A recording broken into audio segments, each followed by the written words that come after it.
Hey guys, I am here over in St. Petersburg right now, and I woke up with a lot of messages on what is going on and what the current situation is over here in Russia.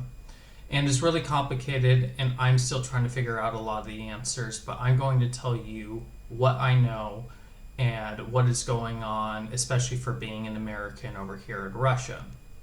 So, the first thing that I actually would like to get into is to kind of break down before all this has been happening and what's going on, the history. And so, we're going to go back to 2014 when Russia annexed Crimea. Now, I've been over in Crimea. I went to Crimea over last summer, or kind of end of summer, over in September.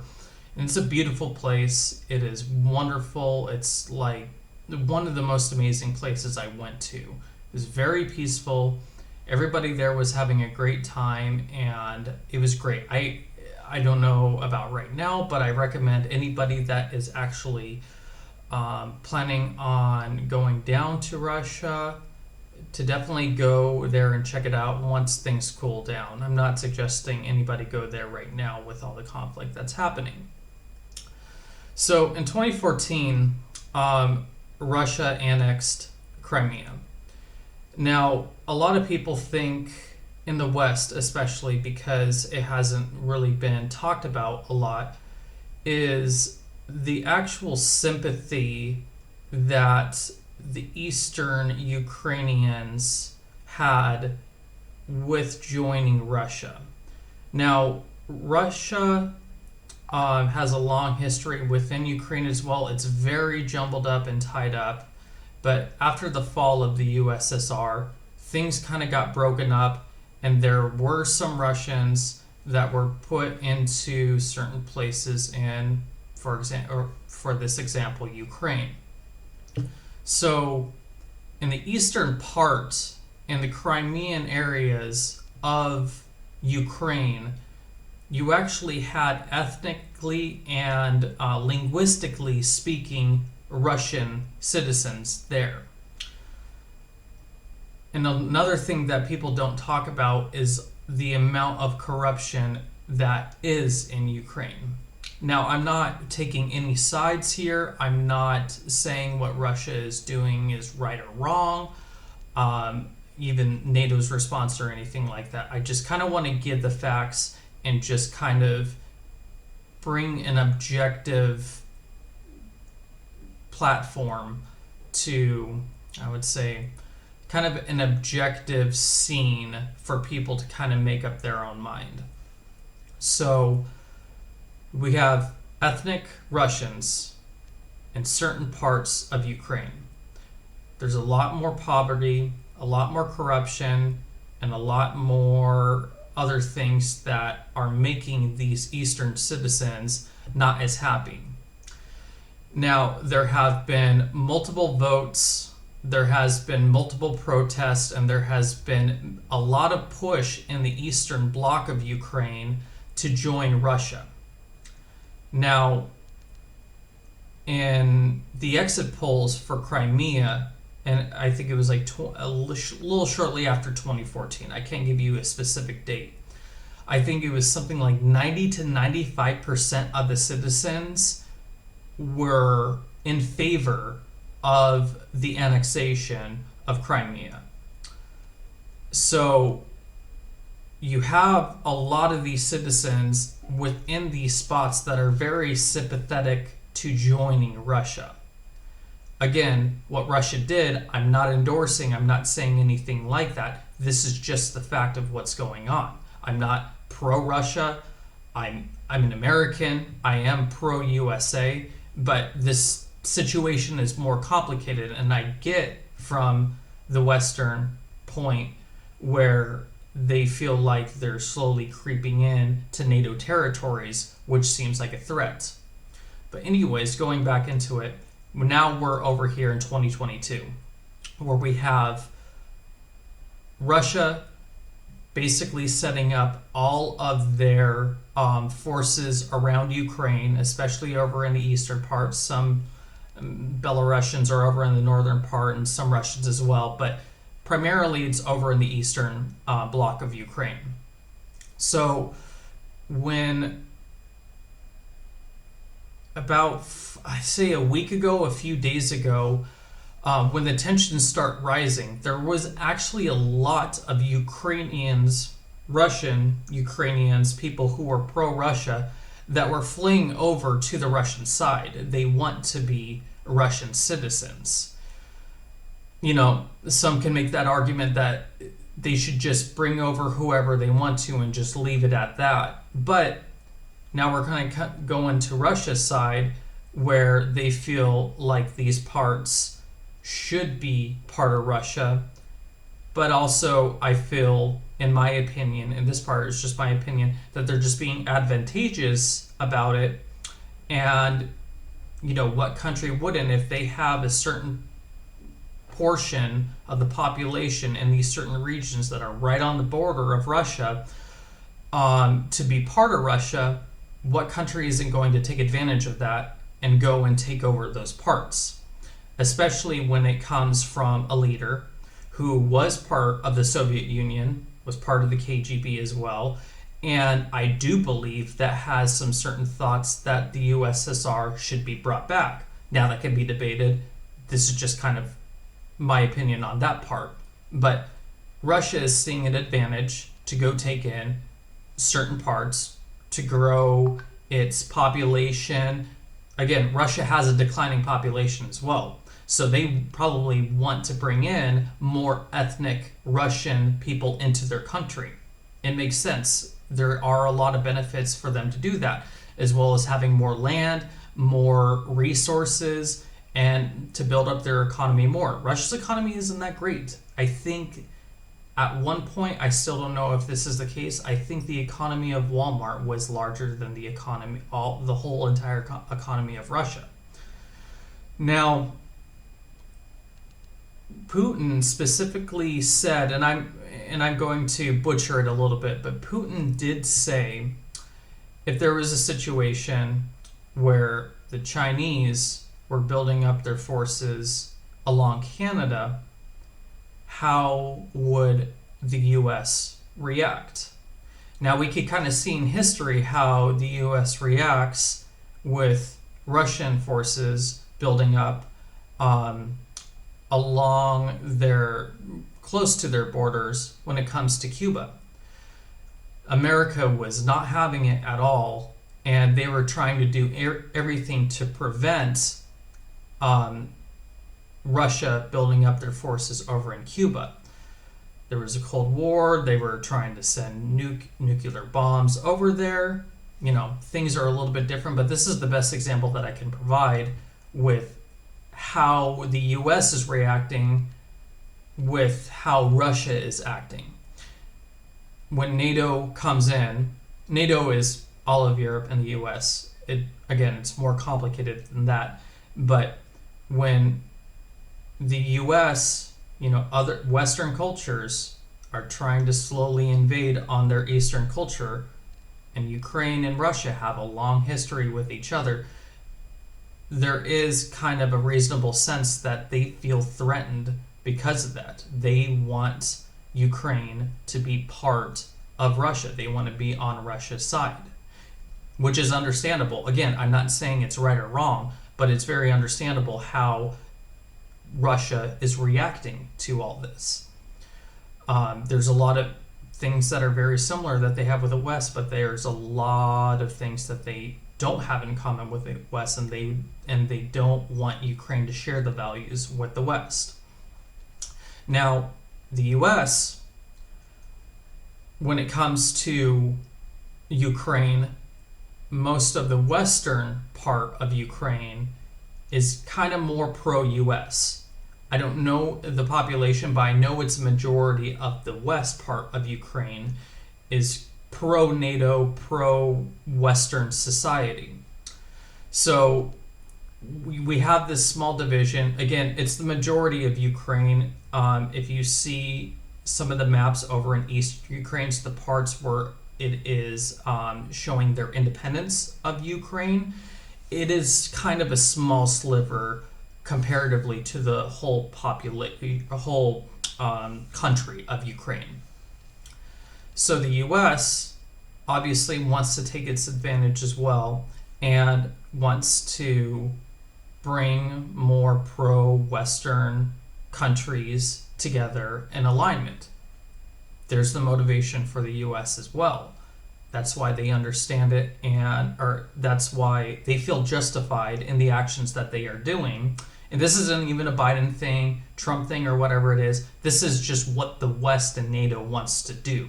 So I'm not going to even get into the political commentary of what I think Biden is doing, what I think Trump did, or whatever else. This has just been the mission of NATO and the West. So they want to kind of deter Russian aggression, Russian values, the East in general. They want to have more of a footprint of the Western values within the world. Again, which is understandable. I believe in most of the Western values that has been brought through Europe and America and everything else. I also can see some sides of Russia. I've been here 4 times. I've learned a lot about this country. So I think the East is a little bit misunderstood. Again, that's just part of my opinion. But so there's motivations on both sides, and there's this rope right in the middle, which is Ukraine. And the Ukrainians, either way, are really screwed because they have both foreign interventions coming in. One is defending the west part of Ukraine, or they want to defend all of Ukraine and have all the Ukrainian land there. Russia is kind of pretty much is taking over at that point of the certain spots over in eastern Ukraine. Now it's kind of a big mess. There have been reports of deaths for the Ukrainian people, which is very sad. I don't want to see any deaths. I don't think that it's good. I don't want to see deaths on any side, U.S., Ukrainian, Russian, NATO, whoever it is. You know, these people have families, and it's very sad to hear that these people are, fighting over, this, what I feel like is a dumb argument. And I don't think either side understands each other and where they are at.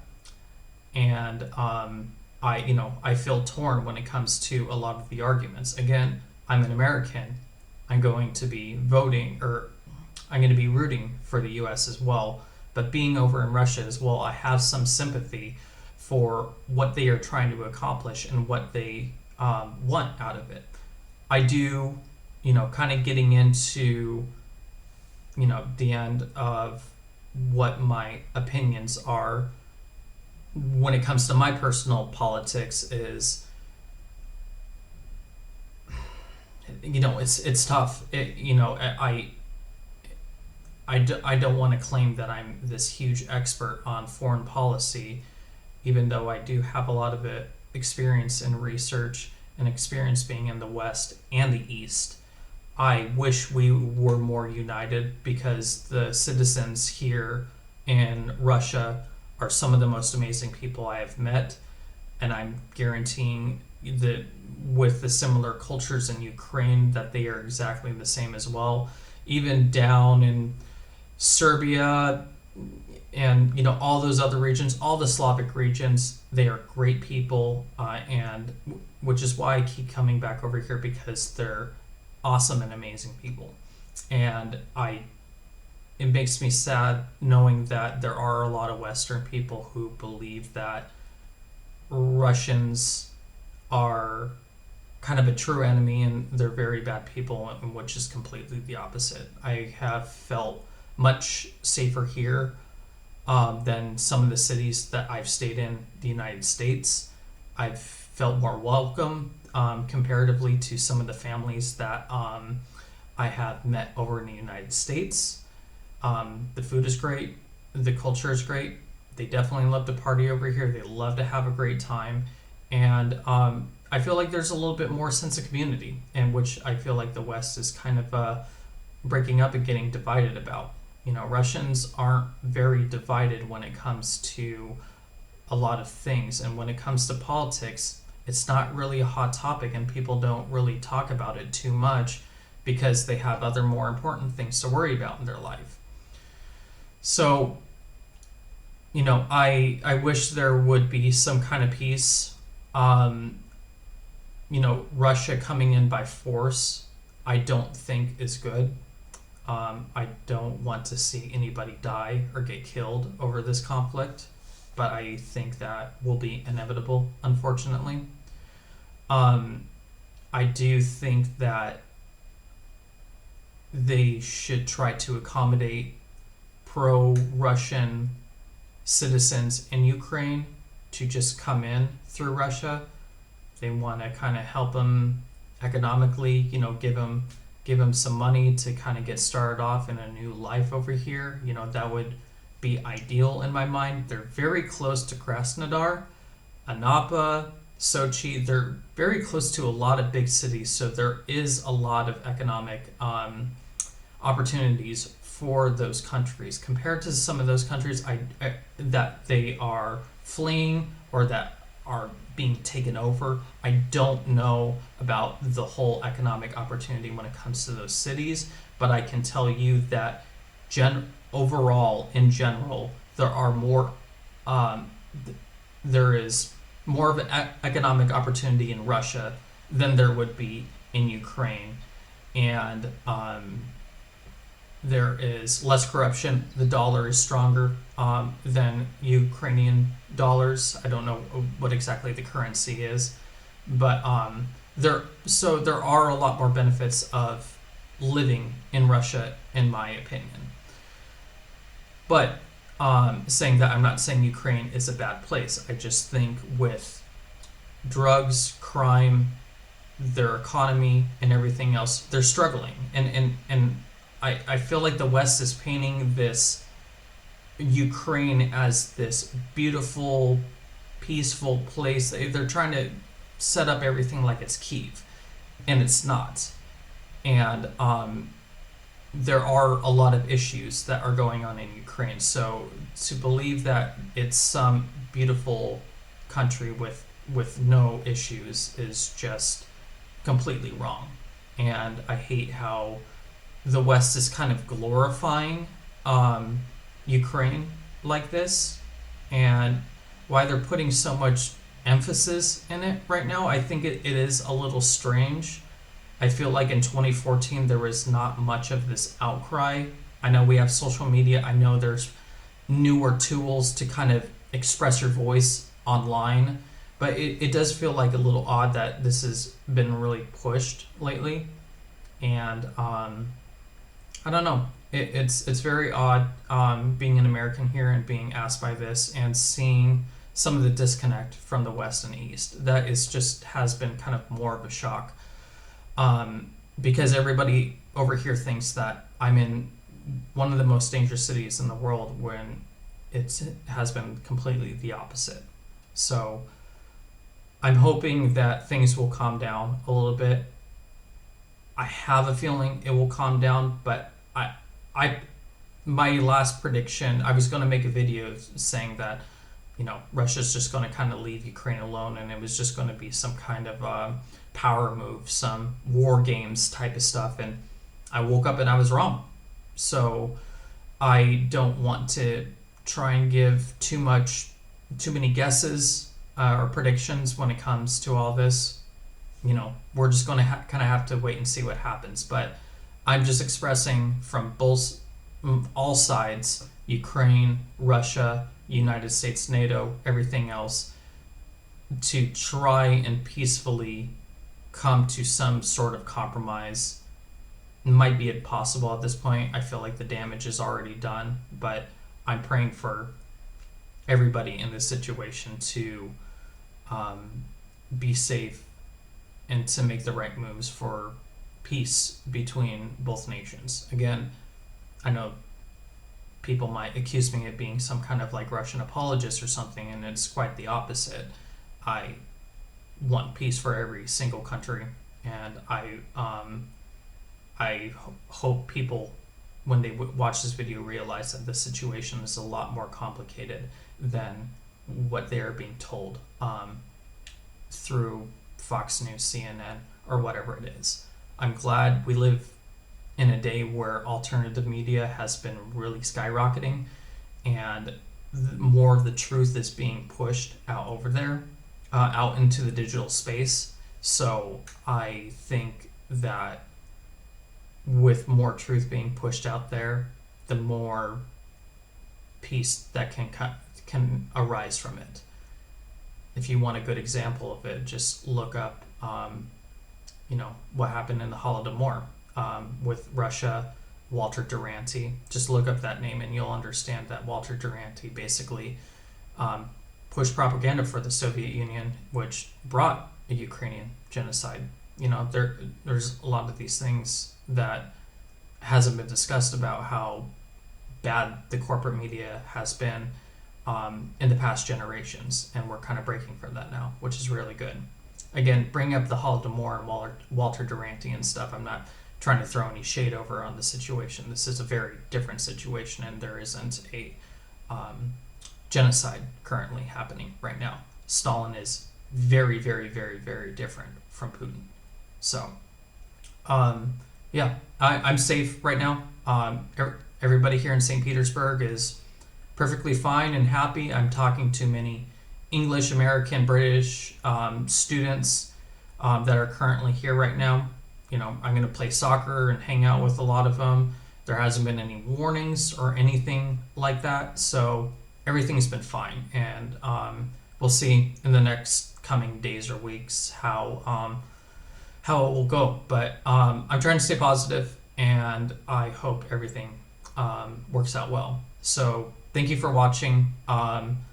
Again, all my friends and family who have been messaging me about this, I just wanted to make this video to kind of discuss everything that's been going on and kind of just bring over some transparency from the East. So thank you for watching, and I'll see you guys later.